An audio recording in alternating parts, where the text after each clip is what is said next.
Well, welcome, ladies and gentlemen. We've got a fascinating program for you. We've got an interview with Senator John Thune, a potential presidential candidate. We've got a story about the demographics in Japan that's ready to explode. And we have a story that's, you mean cotton is going up, food's going up, you're going to pay more for the basic necessities of life, gas, food, and clothing. And people like me, Pat, are not happy. Why? Because these higher prices are the result of a perfect storm in the U.S. and abroad. In fact, Jennifer Wishon, she explains why. For Americans already working with strapped budgets, the price of basic staples every family needs is going up. Corn prices are up 73%. Wheat is up 67%. So what does that mean for you? The cost of cereal is going up. Meat prices too, because farmers feed corn to their animals. We've had extremely strange weather patterns the world over, where many crops have been destroyed, and we've actually seen a hit to the supply of food available. Droughts in China, deadly floods in Australia, and a heat wave in Russia have all contributed to the skyrocketing cost. The World Bank calls it dangerous, as escalating prices threaten to push millions of people worldwide into poverty. Already, food costs nearly 30% more than it did last year, and it's not just food. Get ready for this. A shortage of cotton has pushed that commodity up 150%. That means the price of underwear could rise as much as 30%. Blue jeans, even evening gowns, will cost more. Executives of major clothing lines say to expect increases across the board. Everything's going up right now.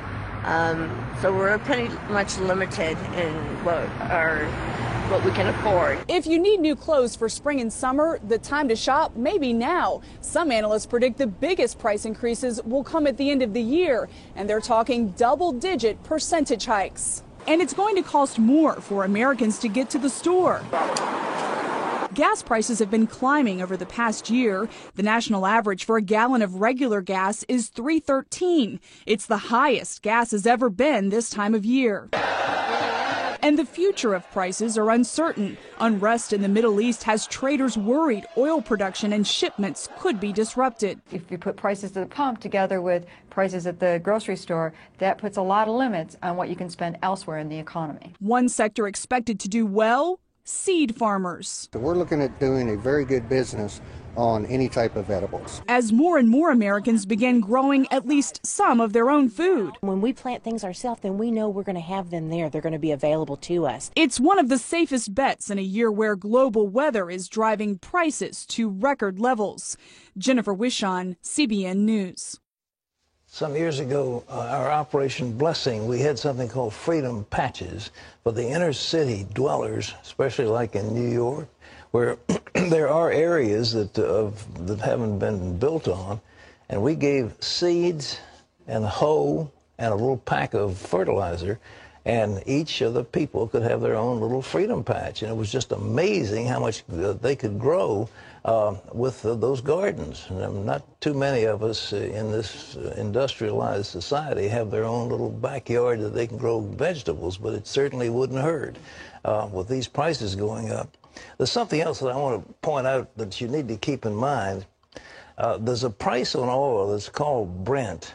It's the price for the, what's going on from the English wells in the North Sea. And the price of Brent is well over $100 a barrel, whereas what's priced in America is Cushing, and that is down about $95 a barrel. So the spread between these two is huge. I mean, maybe $17, $18 a barrel, which is an enormous spread. One of these days, the price of American crude is going to jump up to the price of that European number, and we're going to see drastic jumps in what we have to pay for gasoline. So it's not going to be easy, and I don't know what it all is, but one thing I sure would tell the government to stop doing is to subsidize the production of ethanol, which is sucking up so much corn. I mean, these people are starving around the world, and they need corn, they need wheat, they need whatever we've got.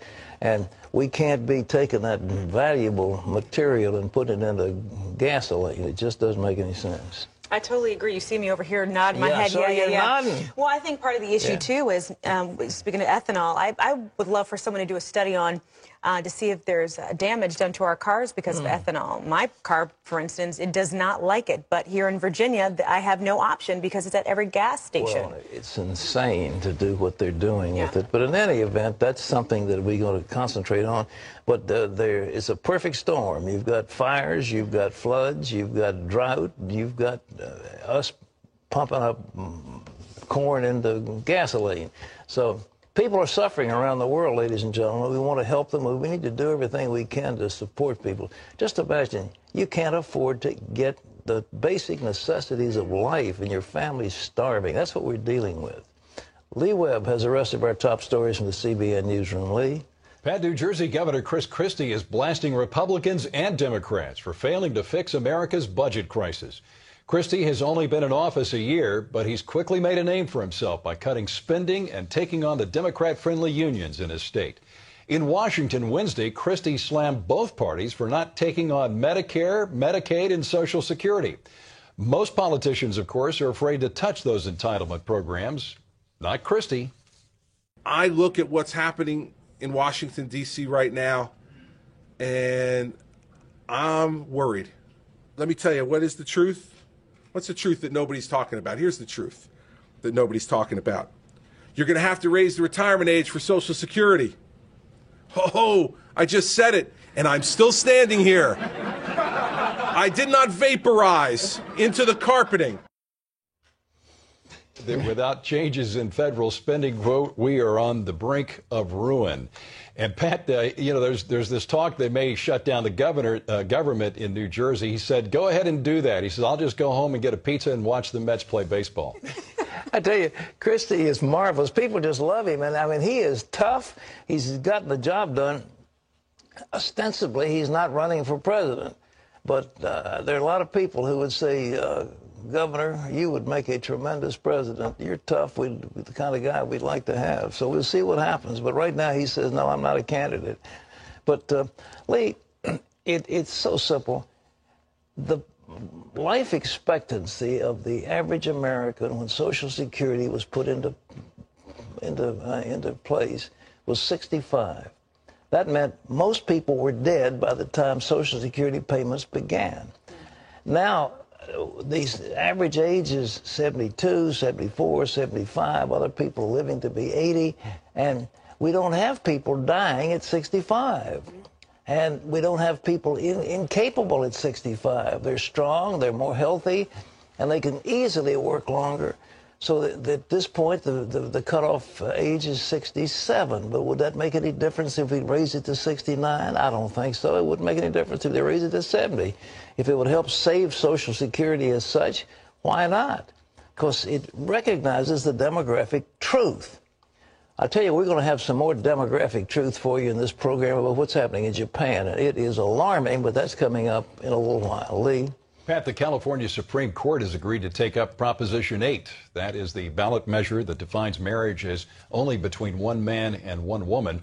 California voters approved it 2 years ago, but a federal judge struck it down last August. And California's governor and attorney general refused to appeal that ruling. The sponsors, though, of Prop 8 stepped in to defend it. Now the California Supreme Court will decide whether those sponsors have the legal standing to defend the measure.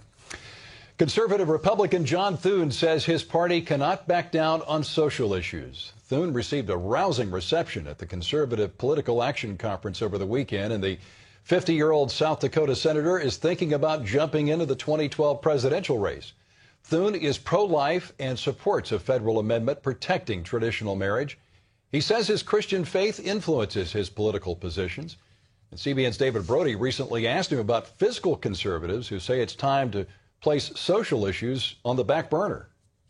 I think there are issues that people feel deeply about, and they're profound issues, the issues of life, the issues of family, and I don't think we can minimize those in the debate.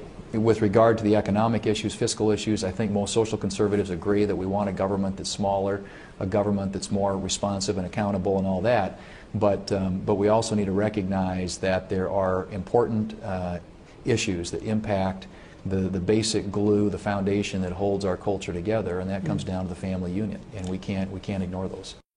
And you can find more of David Brody's interview with Senator Thune on David's blog at The Brody File at cbnnews.com. Pat? Well, the horses are lining up at the starting gate for this election year, and there's quite a field of Republicans. I don't know if, we just mentioned Governor Christie. I don't know whether John Thune is going to run or not, but he certainly is testing the waters, and there are many, many people that like him a lot. Well, let's take a look at Japan. It was the second largest economy in the world. It's recently been supplanted by China, which has now made it the third largest economy. But let's see what's happening. Lee? Pat, for years, Japan was second only, as you mentioned, to the U.S. in economic power. Now it's third behind China, and it continues to slip. A big reason is Japan's shrinking population. Paul Strand explains the sad connection between Japan's economy and its aging population. What was once a vital, thriving Japan has been sputtering for years as its people grow older and older. To find out why this is happening and what dark future it portends, CBN News traveled to the Shenandoah Mountains region. What does the beautiful Shenandoah Valley have to do with the question of Japan and its shrinking population? Well, it's here in Front Royal, Virginia that we found two of the foremost experts on this subject, one here at the Population Research Institute and one at Human Life International. Japan now has been dying for the last 8 years. Japan has been filling more coffins than cradles each year. It's tens of millions of people smaller and shrinking fast. There are 1,300 less Japanese today than there were yesterday. They're losing 1,300 people a day. Japan's couples haven't been replacing themselves with enough children for some 3 decades. Japan is now committed to a kind of slow demographic suicide, with the population getting older and decreasing year after year after year. You see over 2,500 schools have now shut down and become nursing homes. So soon most of Japan's money will be eaten up just caring for the elderly. In 1950, Japan had 10 workers supporting every retiree. Now it's 2.5 workers supporting each retiree. In 40 years, it'll be 1-to-1, which is an impossible situation. And deflation has set in, bringing a trend of falling prices and a weakening economy. The market is shrinking for homes. The market is shrinking for cars and consumer goods because there are few young people in the market buying those things. And huge debt problems will soon come. Social Security and debt servicing will soon eat up 70% of government spending. You have older and older population, which is going to consume more and more of the resources in pension and health care. You have fewer and fewer workers generating wealth. The Japanese economy is shrinking with the Japanese population. Japan's debt is nearly twice the size of its economic output, way larger than most great powers. And Japan is such a crucial player, its eventual fall will hurt much of the rest of the world. Eventually they'll have to default on their debt and their economy will collapse. And when it comes, it'll be sudden and it will be catastrophic, not only for Japan, but for the whole world economy. Tea Party favorite Rand Paul revealed what senators like him have just heard. We had a presentation this week where some very smart people who look at sovereign debt and have looked at Greece and have looked at the countries Portugal and Spain, they say Japan has already passed the point of no return. Now, it's a prediction. They could be wrong, but they say they have. They say we're a year or two behind Japan. It's a lesson for those who think a growing population is a bad thing. Every stomach comes into the world with two hands attached. Every mouth comes with a brain. We're not just consumers, we're producers. And most of us in a free society leave the world a better place than we found it. If you don't have children, your nation is going to die. It's been a popular theory for several decades now that for a prosperous country to stay prosperous, it needs to control its population, maybe even shrink it. Well, Japan's proving that theory needs serious re-examination. Paul Strand, CBN News, reporting from Front Royal, Virginia. A disturbing trend, Pat. Well, you know, I have been warning for years, I mean almost decades, about the danger of this abortion holocaust that we have going on here. And the same thing is true around the world. You look at France. France is becoming insignificant demographically because they have not been reproducing themselves. The people don't want to get married. It's so much easier for a woman to go into the workplace. She's got a job, she's got respect, she's got money, and she doesn't have to cater to the needs of her husband. Well, the Japanese men were pretty authoritarian, and the women don't want to get married. 70% of the Japanese women don't want to get married. Well, what do? They go into the workplace. They earn a living, and they like men. They have the same privileges, if you will. and they're unattached. Well, what is that going to do to the population? It's going to cripple the country. And France is an example, but Japan is far, far worse. And it's a shame. I mean, this is the second most powerful economy in the world, and now it's on the brink of bankruptcy. If what we were hearing is correct, the national debt is twice the GDP, which is just appalling. And why? You have to have families. And you see, if you don't have strong religious faith, ladies and gentlemen, you're not going to take the sacrifices needed to bring forth the next generation.